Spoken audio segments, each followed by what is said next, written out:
This song has a little bit more meaning tonight, everybody. Welcome to a brand new post-game edition of Dodgers Territory after Game 4 of the NLDS. Alanna Rizzo Clint Pasillas, your host for the evening on this. We're happy. This is a much better, happy program. Thanks for being here. For those that are just joining us, welcome for the first time. For those that are back, welcome back. We appreciate you guys so much. Don't forget to rate us 5 stars, like, subscribe on YouTube, wherever you get your podcast. How about this, my friend? Cheers to thee. Cheers to thee in a Dodgers win 8-0 to force a game 5. This is a different I will say this before we get into your thoughts, Clint. Great to be with you tonight, always. Mhm. Even if the Dodgers were to lose this game tonight, there was a different fire in the clubhouse, something that we were clamoring for yesterday, something that we were praying that they had: a little bit of emotion, a little bit of anger, a little bit of grit, a little bit of tenacity. Even if it wasn't the result that we wanted, I saw what I needed to see. It ended up being an 8-0 win. They forced a game 5. We're going back to Los Angeles. Tonight, my friend, is a good night. Listen, what I have to say about this team is we saw attack, attack, attack. You had to play like your lives depended on it because they did. Your lives did depend on this game. Look, this series, it's going to game 5. The script said it was supposed to supposed to go to game 5. We know it was going there. MLB wants to make its money. So Dodgers, Padres play game 5 in Los Angeles Friday night at Dodger Stadium. Could you ask for more? You couldn't ask for more. This is exactly how this was supposed to go down. I mean, it's two very competitive teams in the same division. By the way, you don't want to win the division. I've decided you don't want to win the division. You want to go the wild card route, because ask the Phillies. I'm still alive. I'm still alive. I Too loved the abstract. fight tonight, and thank goodness that they decided to put Kike Hernandez in the lineup. Whether it was because of injury or for whatever reason, changing it up. I appreciate Kike in there. Mookie did his job. Gavin Lux, Will Smith, welcome to the postseason. Will Smith, welcome to the playoffs. Oh, it was great. I love how you sent me a text that said, extend Will Smith. He's been extended, bro, for 10 years, $100 million. I know you were doing it tongue in cheek, but honest to Yeah. God, like, welcome to the postseason, Will Smith. Yes, Diane, smash the like button for Clint and Alanna. I appreciate that very much. This is what I needed to see from this team, especially after the way that they looked yesterday. Listen, a night ago, I was very heated. I feel like had every right to be very heated about watching this team, watching that embarrassing display that we saw at Petco Park, seeing no fight, no emotion, not getting anything out of Dave Roberts. But credit to the man who, I was calling for his head yesterday. He pulled every right lever in this game today, starting Kike Hernandez, letting Miggy Rowe rest up after gambling last night. CT3, we'll talk more CT3 in a second. He's in there because Freddie Freeman is a last minute scratch. But going to this bullpen game, I mean, I argue bullpen games, when you have as many lockdown arms as this team has, there's a lot of things that could go right. But when it goes, or sorry, that can go wrong, but when it goes right, you see this, and you see the Padres shut out at home, take that crowd out of it very early, very often. And it's an absolute drubbing, whatever the word is. Dodgers do good at baseball. What do you Against say? Words are hard. Words are hard. It's funny though, because you talked about the bullpen game, and I was like, oh my goodness. So Dylan Cease versus the bullpen game. Dylan Yeah. Cease on short rest only lasted an inning and 2/3. So it was essentially a bullpen game for the Dodgers and the Padres in this game. And I tell you what, I'm proud of this team. I know I was talking a bunch of smack yesterday. I believe it was warranted. I was worried about this team. There was no fire. There was fire tonight. We've been talking about the fact, and I said this on 2 different radio shows in LA, not only on Tim Cates and Steve Sachs this morning, but also on Mason and Ireland this afternoon. Not having any sort of production from the bottom of the order is problematic, and they got it tonight. I loved seeing Kike Hernandez in the freaking lineup today. Whether that was the difference maker or not, I loved the fact. Look at the dugout. I wish we could go back for that for a hot second. Tyler Glasnow on the top step, like raising his arm. Clayton's in there, like people are excited. That is what I needed yesterday, and we got it today. An 8-0 drubbing, and they're going back to Los Angeles in game 5. And I have an unbelievable amount of confidence in this team because of what I saw tonight. I'm grateful. I'm grateful that I saw a fire lit under their fannies. Listen, good things happen when the middle of your lineup does good things. And you saw that Max Muncy, a massively important double in this game, seeing Will Smith break out with I mean, it was a monster shot because Petco Park is a very, very large ballpark. I love this comment. I do want to fire off some comments in here. I see Scott Braun in there. I know I feel like it's wrong to read Brawny, but he says it's simple. You don't speak to Ken Rosenthal, you lose. And, well, Mm-hmm. that's how it goes. Amanda Z with the $5 super chat says the Dodgers showed what they can do when they get good pitching and the offense steps up. And like you were saying, Alanna, up and down the lineup, Kike Hernandez, everybody not named Chris Taylor, who gets his golden sombrero tonight. Everybody did a little bit of something in this game, including Tommy Edman nearly getting a bunt single, but still brings in a run because you were starting to worry, hey, they haven't scored in a while. You have that moment there where the ball goes off the umpire and Shohei is gunned down at home. That was a pretty like, oh no, is it happening again kind of moment. But they just kept stomping on their throats, stomping on their necks, and never let them get back into this game. The Dodgers never let the Padres get back into this game. Why was By the Chris way, Taylor bunting in that situation? I mean, he Do ain't they gonna have make no? contact. They have no faith in him, so they I don't make think him bunt. I don't think I'm they just do. like, I mean, first and third, and you're bunting. I was I'm just hoping like, he was going to have. I was hoping he's going to have like a Juan Uribe moment. Shades of 2013. It did not show up, but we do have a $4.99 super chat from Bob Nightingale. Says, "Let's go. Let's run another bullpen game Friday," which I'm assuming you wouldn't be terribly opposed to because we know who's supposed to be starting Friday for the Dodgers. yeah, We'll get I'm good. into it. I'm good with the bullpen game. I'm And good. then Richard Flores says it's refreshing that a team could win a must-win game without taunting and disrespecting the game. Keep poking the bear. Padres P standing up after all. Maybe I shouldn't have read that last part. But yeah, the other thing, Dodgers do what they do best. And sometimes I love it. Sometimes I hate it. Tonight I love it. When you're winning, you love it. Very professional attitude out of this Dodgers organization. Up and down. There was professional attitude, Clint, but there was also fire. There was also emotion. You can be professional, but you can also want your team to if you see your opponent drowning, shove a hose in their mouth. And that's exactly what I needed to see. And that's what we saw. To your point, they didn't let the team back in the game. Kevin, what's up from Kevin? Say it with me. Kike with glasses equals good. Yes. Kike in the lineup, Kevin, is good. There's a reason that Kike is on the roster and it's for postseason. It's for this time right now, October 10th. This is why Kike is in the lineup. This is why you change up the lineup. This is why you change up the order. I know it sounds ridiculous. Like, I'm so proud of this team. I'm so proud of what they showed me tonight. A little bit of vim, a little bit of vigor. They put together the good at bats. They like the pitching was good enough. I love this. This is what I needed to freaking see yesterday, and I'm proud. Maybe they listened to us. Like, maybe they said, you know what? Let's listen to Clint Pasillas and Alanna Rizzo on Dodgers territory, and we needed to see more fire out of it. I Them love it. IG reels hit. Them I IG love it. reels, they hit. Hey, how about this guy? You ever heard of this dude, Mookie Betts? All of a sudden, back-to-back Yeah, multi-hit games. we can't be on him anymore because we were Wow, crushing Mookie when he was 0 for 4 and saying that he was. Mookie had struggled in the postseason. Mookie has been unbelievable. And it's funny because I was like trying to flip through all the games before the Dodger game even started. And I was like, oh shit, Mookie already hit a home run. And like early on in the game, I'm like, here we go. Like, this is Yeah. okay. But then we saw what happened yesterday, right? So I was like, you're just kind of like a little bit nervous about, okay, how is this going to go? But this is exactly what you needed to see to take the crowd out of it. And big respect to the Padres fans and the crowd and how loud Petco Park has been. But this is what we needed from the beginning of the game to the end of the game, shutting it down. I loved it. This is the complete game I needed to see from this club. And it gives me an unbelievable amount of faith.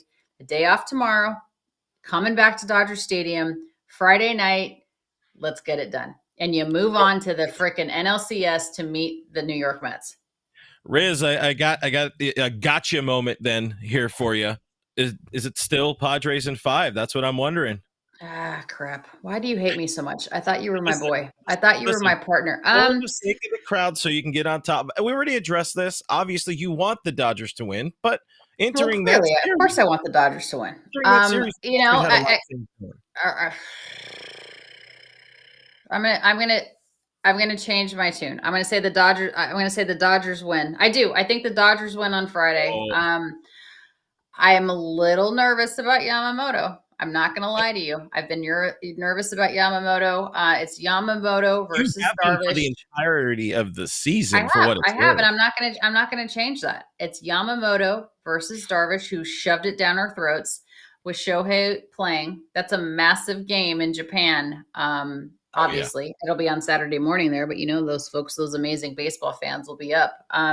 Yeah, I think the Dodgers force the issue and they win at home. I think this game four, usually it's the odd number games that are super pivotal, but this game was massive. Obviously, it was an elimination game, but this game, the way that they showed up, showed me something, and I'm proud of this team. I really am. I know that sounds stupid, and I'm supposed to be unbiased, but I'm not. I'm like, there's still guys in that clubhouse that I remember. I was their first interview. I remember when they got drafted. I remember when they got signed. I remember when they came up to the stadium for the first time. Like, I love this team. So I love what I saw tonight. I'm grateful. I'm grateful that I thought this post game show tonight was going to be an absolute freaking train wreck. And here we are talking about, it was a very positive day. I'm looking forward. I'm looking forward to Friday. Yeah, well, we'll talk about Friday in just a little bit. There's a couple of things. I love what Sarah, our producer Sarah, brought up. We had Matt Kemp on a couple weeks ago. One of the things he did while he was on our show, praised the living hell out of Kike Hernandez and what he does bring to an organization. Look, people that have been watching me do this for years know I've never been extremely high on Kike Hernandez. You changed your tune tonight on Padres in 5. I'm changing my tune fully. I am all the way in on Enrique Hernandez. That's my like my best friend Gavin Lux, of course. BFF, gonna be in each other's weddings. I'm assuming. Love Gavin. 2-hit game, homer off a lefty tonight. But Kike Hernandez, there's an intangible you get with that dude. It doesn't seem like the moment is ever too big for Kike. We've seen it in a Dodger uniform. We've seen it a little bit in a Boston uniform in the postseason. Now you get to see it again in a Dodger uniform. And I do not think you can take him out of a lineup moving forward, whether that's one more game or whether that's 9 more wins this Dodgers team needs. You need to have him in the lineup. I've been saying that the whole time. Like, there's a reason that Kike Hernandez is who Kike Hernandez is, and he's important in the postseason. He has the postseason experience. What is Kenny Chung saying? Yama is going to have a short lease. Well, shit, he better. Flaherty will have to take over, piggyback. Got to win the NLCS and figure it out if they advance, pushing all the chips. I'm with you, man. Kenny's spot on. Like, it's all hands on deck for Friday. But I don't know. Like, I have so much more confidence in it. It's amazing what 24 hours has done, because yesterday I was like, I'm going to burn my house down. This is horrible. And today I'm feeling pretty great. We had that in LA, and then we had that here in San Diego. It's a very, very postseason baseball, man. It's rough on the old ticker. It is absolutely rough on the old ticker. But we get to play a game 5. That's the important thing. Your Dodgers are playing a game 5, and we should be looking probably ahead at that a little bit. What do you want to do right now, Alanna? We're going to talk about this more, but let's have a moment after a quick word from AJ Pierzynski, Eric Kratz, and Scott Braun on Huel. We get it. Mornings are nuts. No time for breakfast, but you need to get your day started right. What if a delicious, nutritious meal could be ready in seconds? Support for Foul Territory is brought to you by Huel, the world's #1 complete nutrition brand. With over 400 million meals sold worldwide, Huel is trusted by millions of people looking to fuel their days with convenient, complete nutrition. Try it for yourself with this exclusive FT offer. 15% off with the code FOUL at Huel.com. You know we're all about saving time, but we get hangry, like a lot. I recently fell in love with the Huel Ultimate Super Greens Powder, which is a perfect blend of 91 vitamins, minerals, and whole food sourced ingredients. I also love their complete nutrition bars, and those hot and savory pouches are fire too. FT fam, give it a shot. Get 15% off with the code FOUL at HUEL.com. Unlock a healthier, easier way to eat with Huel. Nutritionally complete meals in minutes so you can focus on what really matters. All right, Clint, when you lay your head down on that pillow tonight, what's the biggest thing that you're going to take away from this game? What do you think was the most pivotal thing in game 4 Again, it was 8-0, but I think there's more to it than that. It may look like the Dodgers, absolutely abolished them, but no, I think that there's a lot to pick apart on this game. What's the one thing you're going to take away? Will Smith homer. I needed to see it. I needed to see some life out of William Dills Smith, and we saw it. This team needs it. When you don't have your either 4-5 or 5-6 hitters doing something in the lineup, you're not going to have a good time. And we straight up did not have a good time in games 2 and 3. But getting Will going, if that is the hit that gets him going, if that's the swing that gets him going, I feel extremely confident about this team in Game 5. I also feel confident. I mean, there's a lot of Game 5 we could talk later on, but I listen. If we're talking Yu Darvish, he's returning to the scene of the crime. An elimination Game final 7. game of the series. There won't be any trash cans at Dodger Stadium this time, but I'm hoping the demons get to him this time. I love Yu Darvish. I think he's a great pitcher. I think he's done a lot of great things for the teams that he's pitched on. A lot of great things for Japan and the game of baseball. But give him hell. Make him feel pain, the same pain that we felt in Game 7 of that 2017 World Series. And on the flip side, let Yoshinobu Yamamoto, let him exercise those demons from Game 1 so I can text you, haha, look at how good my guy Yama is. Still, man, I hope Yama so. supporter. I hope so. We gave him $5 billion. I hope he's phenomenal in Game 5. I hope he's really good moving forward in the postseason. I hope he's good for years to come as a Dodger, because $325 million is a shit ton of money. Okay, I agree with you on the Will Smith home run. I also think just there's something about Kike being in that lineup, and I applaud Dave. I applaud the front office for changing it up. I understand Freddie's hurt. I understand Miggy's hurt. So it's probably out of necessity. But I just felt really good about Kike being in there. It brought me back, and maybe it's just nostalgia. Maybe it just takes me back to 2018 and 2020. And, when it was the Bellies and the Seegers and the Kikes and the Chris Taylors and all that stuff. But there's something to be said about when your back is against the wall and the guy has nothing to lose. Like, he just goes out there and, I don't know. He just brought a different element to the game that I really appreciated. And I think that's, again, it's a cyclical effect, and it just kind of rolls forward. And here we are, an 8-0 win to force Game 5, 8-0 at Petco. And they were rowdy, they were loud, but we took them out of the game early. And that's exactly what you needed to do. When the lineup hits, the team is unbeatable. Yeah, that's usually how it goes. And that's more points than the other team, you're going to win. More on Kike for a second. The only reason he's in that lineup is because Miggy Rowe is injured. Yet, still on the lineup. If he can't post today, I don't know if I want. If Miguel Rojas says he's ready to go, I don't know that I want him starting a game.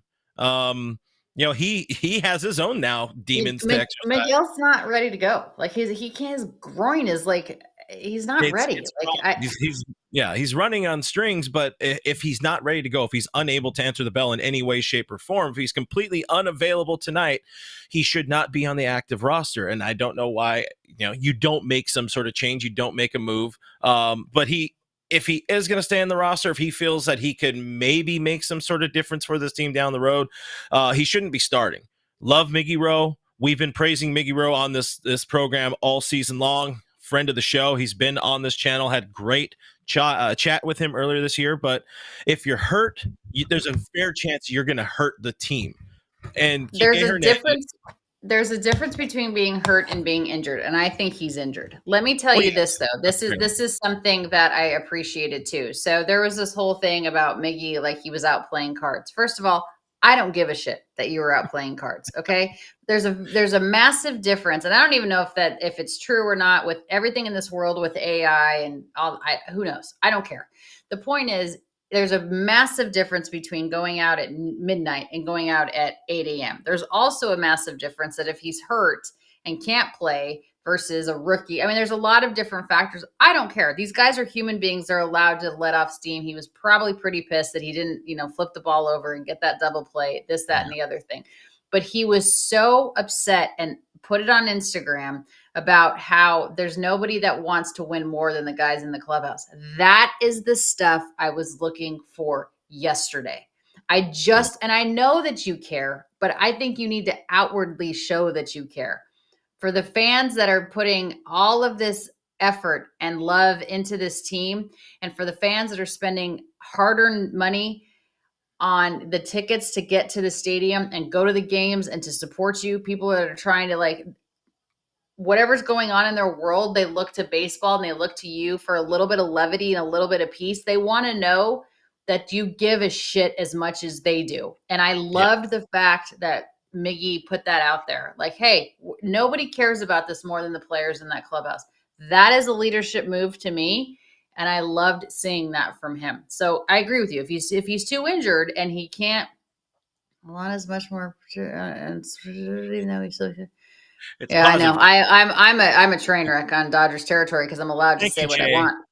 $10 super chat. Appreciate you, Jay. Thank you, Jay. Cussing, relaxed Dodgers territory. Alana is much more fun than professionals. Listen, the thing about where I'll counterpoint or maybe just add on to the Miguel Rojas, showing leadership that you're talking about here. The problem was he did it in response to somebody in comments on Instagram. That's not really outwardly, in the post game with SNLA or whoever being like, sure, listen, but if you're poked, which I think he did. appreciate the response. I appreciate the response. He's like, yeah, nobody wants to win more than they do. And I appreciate the response from him. So there was a little bit of that fire that I needed to see. Yeah. Still want to see some more. We need to see some more fire in Game 5 on Friday here in LA. Amanda Z doesn't want to see Muncy batting fourth. Hey, listen, it worked for the Dodgers tonight. I think this is the lineup they go with. The only change I would do, I would love to see Luxy. If Freddie's not in there, we'd love to see Luxy batting up in that 3 hole if we're just having some lineup fun here. But again, it ain't broke, don't fix it. The Dodgers have scored 7 runs and 8 runs in their wins. So something's going right. Maybe I was a little hasty last night. I'm not hasty in asking for my maybe Dave Roberts or talking about Dave Roberts. Maybe he's not the right voice for this team anymore. Because for the record, I never wanted Dave Roberts to lose his job. For the record, I wanted more fire out of Dave. I wanted somebody to all right. From the runner on second, I hope people are starting to give Doc his flowers. Yeah, I don't want the guy to lose his job because I don't know who else is out there that's going to be better. And everyone's like, oh, Skip Schumacher. Listen, he's had 10 minutes with the Dodgers organization. Okay, to calm down. Listen, the only thing I'll say about Dave about the situation is we're talking about the team needing to play with that fire. This team kind of arguably needs to be playing for their manager. They need to be playing because, have that spark saving his life, saving his job. I mean, there's a very high unlikelihood or it's very low likelihood that he would lose his job because we know how much this organization loves him. But when you do the same thing, when you lose in the first round over and over, and it's the same kind of problems. The only conversation I'm bringing up is you need a change. Okay, let me ask you this then. All right, so why are we losing in the first round? Is it because of managerial decisions, or is it because of lack of execution from the players on the team? Is it managerial decisions, or if it's lack of guys going deep into games, or not being able to hit with runners in scoring position, or not getting the big hit? It's not Dave's fault that everyone on this flippin' team is hurt. It's not Dave's fault that the guys in the bottom of the order until tonight were producing. What's going to change if the manager changes? Are we losing games because of managerial decisions, or are we losing games because of lack of execution and lack of production from players? And lack of healthy living players. Yeah. That's not Dave's problem. It's not his fault. And it's a change for the sake of change. The argument I'm going for here, if it's not him, then it should be a Danny Lehman or a Bob Guerin or Mark Pryor, who you know very well, I love deeply. It's one of those things where there needs to be some sort of accountability. And it feels weird having this conversation after the Dodgers win. I'm just, I guess responding to my stance last night. Somebody needs to be held accountable for the team's continued struggles and continued failures in the postseason, or else they could just keep doing it. So that's what I'm saying is this team now kind of playing for their manager. They're not even playing for their jobs, but they're playing for their manager's job. And to not have to have media talking about Dave all off season long, which we've all gone through, we've all heard. Andrew Friedman, Brandon Gomes have addressed these questions each of the last 3 postseasons and 8 of the 9 that Dave has been running this team. You're playing for that. You're playing to not have to deal with that.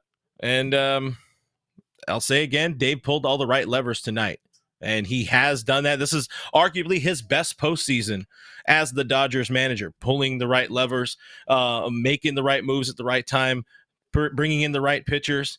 But again, it's about accountability. If this team gets bounced in Game 5, you're set up for success. You're bringing it home. You have your ace on the mound. You spent $325 million on this dude. You have everything set up now for you to win. Yeah, you might not have a healthy Freddie. You might not have a healthy Miguel Rojas, but you are primed to win a baseball game. You just saw Yu Darvish a couple days ago.